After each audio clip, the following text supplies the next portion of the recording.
Well,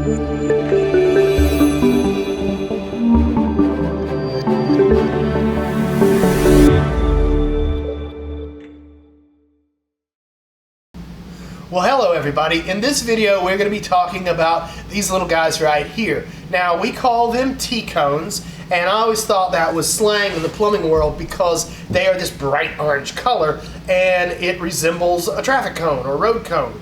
But no, that's actually the brand name of these little plugs. They are called T-cones. Now, T-cones were originally designed for the power companies and your telephone companies to block off unused conduit and ducts. They could go ahead and build something, and if they didn't use it, they could plug it off with this, and that would keep water, mud, dirt, animals, critters out of those conduits until they came along and removed the plug, and then they'd have a clean run. Well, us plumbers figured out that these things will actually hold back about 50 feet of head pressure, which, if you do the math, every 28 inches is 1 psi at the base. You get about 20 to 21 psi that this thing can hold back. Now, we test our drain lines with water at rough end, and we have to fill those pipes all the way up to the top. So normally 1-story, 2-story, maybe 3-story in residential spec houses. And this gives us a nice sturdy plug if we've had to modify something, like this toilet flange here. Most toilet flanges come with a knockout cap already installed, and this is sealed and it holds back that water. Now, if we had a leak or something on our slab and we need to run a camera down to find that leak, we might knock this cab out prematurely to get an access port for our camera. Well, that's great. We get down there, we find the problem, we get it fixed. Now we've got to block this off because we've already knocked our cap out. Now there are other methods. You stick a blow-up ball in here. They do have like a wafer cap, but then you'd have to knock that thing out. These T-cones actually work really great for us. You just take the rubber parts, slip it apart, unscrew it, and you can get that down in there, and it's a nice fit in that pipe.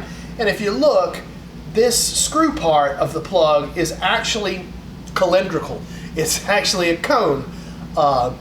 It's tapered. So the more you tighten this down, the more it pushes out on the rubber and the better seal it gives you. Now, these things are not meant to hold back high pressure. They will blow out on you.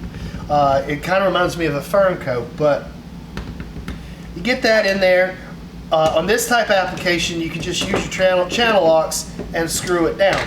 But sometimes the plug actually is down inside of the pipe.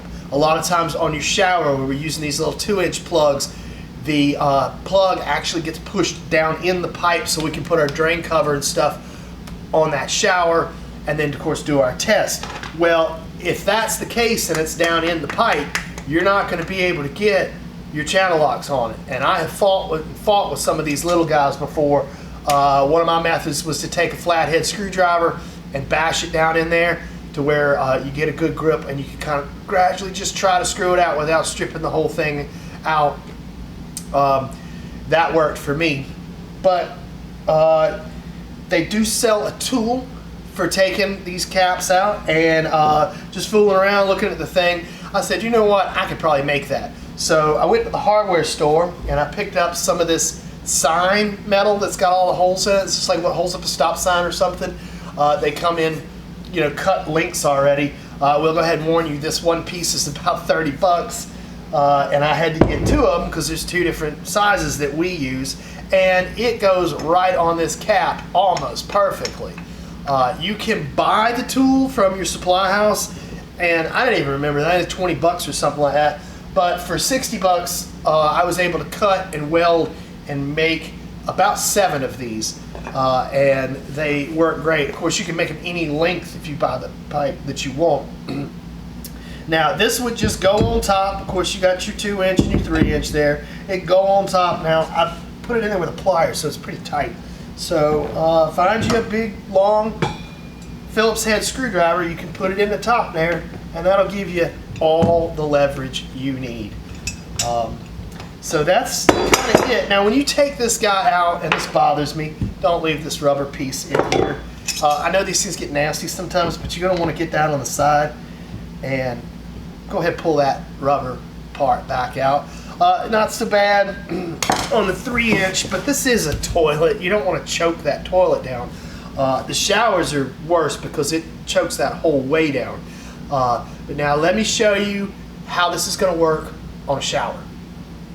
Alright, here we are. This is a mock-up of our typical shower pan at rough-in, or really at trim, when we're going to try to take that plug out. Because that plug, you see it sitting down in there, it's beneath that grate, and it's actually pushed down into the pipe.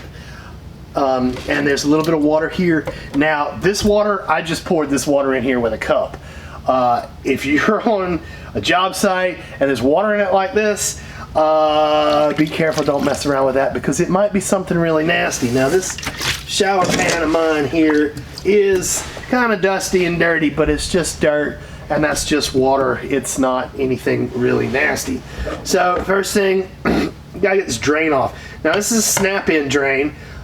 You might have the 2 screws. Now if you have the 2 screw drain, take the screws off very carefully and set them aside somewhere. Don't lose your screws. It's really hard to get shower drain screws.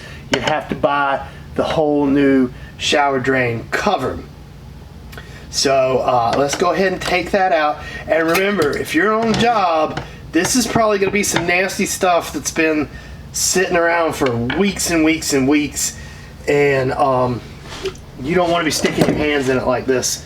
Now, here's where you might get lucky with a pair of channel locks. If it's right there, you could probably get kind of lucky with it, but most of the time it's going to be deeper than that. And this is actually a gasket style shower drain pan. This is not typical for what we use anymore. Normally it's a glue in, and it's deeper. It's a lot deeper than this. But this is where your tool comes in handy. Get that tool out. You're probably not going to be able to really twist on it, depending on who installed it. And I am one-handed it here. That's a magnetic screwdriver. But you'll go ahead, take the T-cone out. Oh, something you can do is you can take your drill and drill a hole in the top of that plug to let the water on past. But these things are designed to be used again. And if you can use it again, great, save yourself some money. But now, don't leave that piece in there. This gets hair and junk all over it, and I might be able to get it with this one. Yeah, a flathead screwdriver, but get that on out of there. Look, this junk all up in here anyway. But there you go. Put your thing back on it. Wear gloves. I was just telling you, this nasty stuff. People do nasty stuff.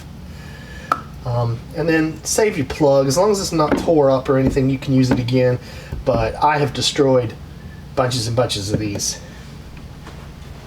Well, that concludes this video on the humble little T-cone. We use these things a lot. We stock them in our warehouse. They're a great tool when you're trying to restore a test on a rough-in.